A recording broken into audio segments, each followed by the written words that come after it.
മനുഷ്യർക്ക് വാസയോഗ്യമായ എല്ലാ പ്രദേശങ്ങളിലും കാണപ്പെടുന്ന ജീവിയാണ് പാമ്പ്.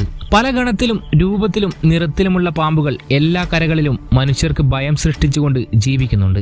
എന്നാൽ മനുഷ്യർ പണ്ട് മുതലേ താമസിക്കാൻ ആരംഭിച്ചുവെങ്കിലും പാമ്പുകളില്ലാത്ത ഒരേയൊരു പ്രദേശം ഭൂമിയിലുണ്ട്. യൂറോപ്യൻ രാജ്യമായ അയർലാൻഡാണ് പാമ്പുകളില്ലാത്ത ആ പറുദീസ.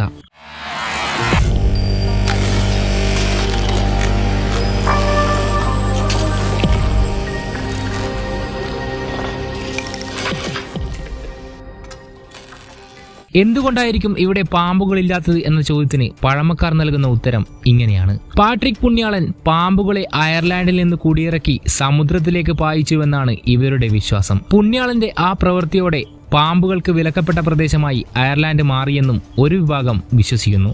എന്നാൽ ഈ വിശദീകരണത്തിൽ തൃപ്തരല്ലാത്തത് കൊണ്ടാകണം അയർലാൻഡിൽ പാമ്പുകളില്ലാത്തതിന്റെ യാഥാർത്ഥ്യം തേടി ശാസ്ത്രം രംഗത്തിറങ്ങിയത്. ഇതിന് തൃപ്തികരമായ ഒരു ഉത്തരം ഇവർ കണ്ടെത്തുകയും ചെയ്തു.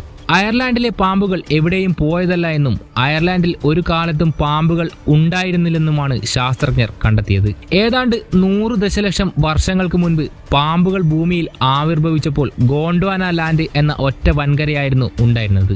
ഈ സമയത്ത് അയർലാൻഡ് ഈ കരയുടെ ഭാഗമായിരുന്നില്ല. അയർലാൻഡ് പിന്നെയും ലക്ഷക്കണക്കിന് വർഷങ്ങൾക്ക് ശേഷമാണ് സമുദ്രത്തിനടിയിൽ നിന്നും പുറത്തേക്ക് വന്നത്. ഈ സമയത്താകട്ടെ അയർലാൻഡ് ആർട്ടിക്കിന് തുല്യമായ രീതിയിൽ മഞ്ഞു മൂടിക്കിടക്കുകയായിരുന്നു. മഞ്ഞുപാളികൾ വഴി അയർലാൻഡ് ബ്രിട്ടനുമായി ബന്ധപ്പെട്ട് കിടന്നിരുന്നുവെങ്കിലും മഞ്ഞുമൂലം ഇവിടേക്ക് കുടിയേറാൻ പാമ്പുകൾ താല്പര്യം പ്രകടിപ്പിച്ചില്ല.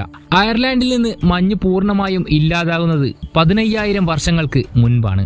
എന്നാൽ ഈ സമയമായപ്പോഴേക്കും മഞ്ഞുരുകി ബ്രിട്ടനും അയർലാൻഡിനും ഇടയിൽ 12 മൈൽ ദൂരത്തിൽ സമുദ്രം രൂപപ്പെടുകയും ചെയ്തു. ഇതോടെ പാമ്പുകൾക്ക് വിലക്കപ്പെട്ട പറുദീസ കീഴടക്കാനുള്ള അവസാന അവസരവും നഷ്ടമായി. അയർലാൻഡിനെ കൂടാതെ ന്യൂസിലാൻഡ് മാത്രമാണ് പാമ്പുകളില്ലാത്ത സ്വാഭാവികമായ മനുഷ്യവാസം സാധ്യമായ പ്രദേശമായി ഉണ്ടായിരുന്നത്. എന്നാൽ ഓസ്ട്രേലിയയിൽ നിന്നും മറ്റും വളർത്തുന്നതിനായി കൊണ്ടുവന്ന പാമ്പുകൾ പെറ്റുപെരുകി ഇപ്പോൾ പാമ്പില്ലാത്ത രാജ്യം എന്ന പദവി ന്യൂസിലാൻഡിനും നഷ്ടമായി.